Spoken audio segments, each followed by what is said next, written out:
I can't believe I'm about to say this, but was this film really necessary? I mean, really?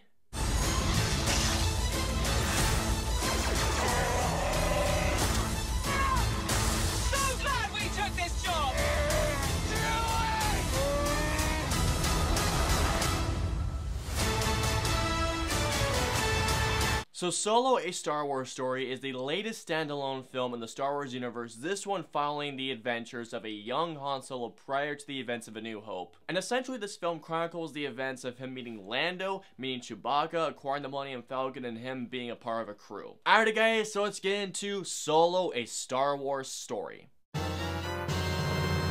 I'm not gonna lie to you guys, I wasn't all that hyped for Solo, A Star Wars Story, because when I look at the Star Wars universe and all the stories that can be told, I feel like that a young Han Solo film is the one that isn't really needed. And that's why I love him or hate him, but that's the reason why I'm really excited to see what Rian Johnson does with the Star Wars trilogy, because it's going to be an entirely original trilogy. And plus with all the production problems involving Lord and Miller leaving and Ron Howard being hired to direct this film, I was very skeptical, but I still had a lot of optimism because I have loved every Star Wars film that has came out recently. I love The Force Awakens, I loved Rogue One, and despite how divisive it is, I love The Last Jedi, so I still wanted to go into this film with some optimism.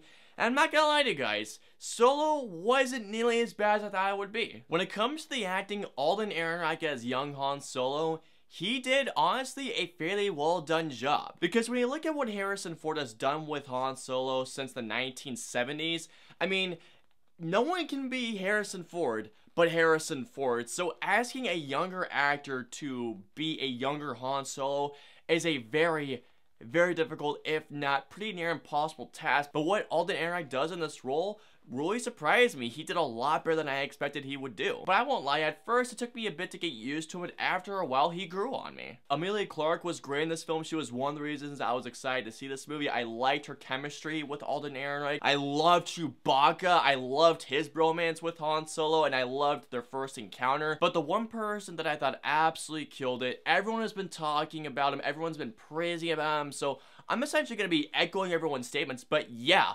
Donald Glover absolutely killed it as young Lando. Donald Glover was honestly the main reason why I was excited to see this movie. I've been binging on Atlanta, which, by the way, watch if you guys haven't. It's so good. I thought not only he looked like Lando perfectly, I thought he nailed his mannerisms, and the very first time I heard him talk, I was just like, oh my god, that's young Lando! Out of everybody in this film, Donald Glover killed it, and so did Chewbacca. Those two were by far my favorite parts of the entire film. One thing I can say that I loved about Solo is how it's shot. This film looks beautiful. It's shot by Bradford Young, who actually worked with Denis Villeneuve on Arrival, and what Bradford Young brings to this movie is so cool. He brings such a level of realism to not only look at the planets, but the battle sequences, and everything that Bradford Young does looked really good. Seriously, this film was shot beautifully. And the film's action sequences were a lot of fun, particularly one halfway through, which I thought was the best part of the film. Look out for it, guys. It's actually a lot of fun to watch. And there's this one thing that happens near the end of the film. Guys, look out for it. Once I saw this, I was actually really happy that I saw this. Unfortunately, guys, while Solo wasn't nearly as bad as I thought it would be, Solo, in the words of Immortan Joe, was mediocre. One of my biggest flaws with Solo, A Star Wars Story was the severe lack of character development. I mean, you really don't get to learn anything about these characters. With Emilia Clarke, you don't really get to learn anything, and she was one of the things that I actually wanted to be further explored in this film, her and Solo's backstory. Woody Harrelson, who I actually really dug in this movie, wasn't really explored too well. Thandie Newton, who I thought was such a waste this movie, I felt wasn't really explored. There's really nobody in this movie who was given any depth in this movie whatsoever. And it's really a shame because all these actors that are in this movie are great actors, including Paul Bettany, seriously. And what really shocks me even further is that this film is written, or should I say really co-written, by Lawrence Kasdan, the same guy who not only co-wrote The Force Awakens, but wrote The Empire Strikes Back, which is my favorite Star Wars film. It shocks me that with him on board writing the script, that this was the film that we got. Another thing is that the film's pacing, I felt like, was all over the place. Some scenes were really well done, while some scenes felt like they were going far too long, and some scenes I felt like were cut a little bit too short. Especially in the first 45 minutes. Like, the first 45 minutes of this film, guys, were a really janky ride. And actually one of the film's action sequences, and it was an action sequence that takes place on the train, you guys have seen this. I felt like that as the scene started, I thought it was great, but the more it kept going and going, I felt like it just went on for far too long. And the surprising thing about this film is that most of the humor did not land for me whatsoever. I mean, there were a couple of spots that I did chuckle, but for the most part, I thought the humor just fell flat on its face. Another thing I thought I would never find myself saying about a Star Wars film was that I thought that Solo was such a predictable Star Wars film. There were so many things that even the bigger plot twists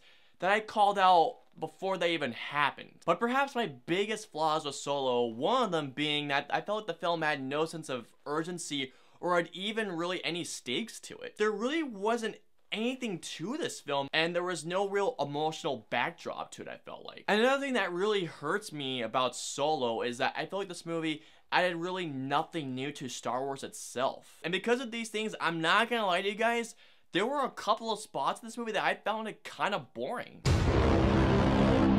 Overall, guys, I'm going to compare Solo, a Star Wars film, to another weak film in an otherwise beloved franchise. I'm going to compare Solo, a Star Wars film, to Quantum of Solace. I describe Quantum of Solace as a mediocre action film set in the Bond universe, where I describe Solo, a Star Wars story, as a mediocre space opera set in the Star Wars universe. Both films mediocre, and not only that, both films I feel like are among the weaker films in their franchises. But yeah, all in all, guys, I really wanted to like Solo, a Star Wars story, but unfortunately, I came out of this movie disliking it more than I liked it. So overall, guys, I'm gonna give Solo, a Star Wars story, a 2.5 out of 5 stars. If you guys want to hear what my weaker Star Wars films are, it starts off at the bottom with Attack of the Clones, then The Phantom Menace, and then, I hate to say it, guys, but Solo, a Star Wars story. Those are the ones I was not a fan of, and then Revenge of the Sith on are the ones that I liked, the ones I loved. Alright, guys, so comment out and let me know below. Are you guys still looking forward to Solo, a Star Wars story? Do you guys still want to see it? Have you guys seen it? What did you guys think? Let me know below. If you guys want to follow me on social media, I'm on Facebook, Twitter, Instagram, Snapchat, Twitch, and I'm also on Stardust. So if you guys want to follow me on all those social media platforms, all the links and the usernames are in the description below. I hope you guys enjoyed my review of Solo, a Star Wars story. If so, please hit that like button, share, and subscribe to see more reviews just like this one. If you guys want to see my review of Deadpool 2, please click right here. Or if you guys want to see my review of Truth or Dare, please click right here. And of course, until the next review, I will see you guys next time.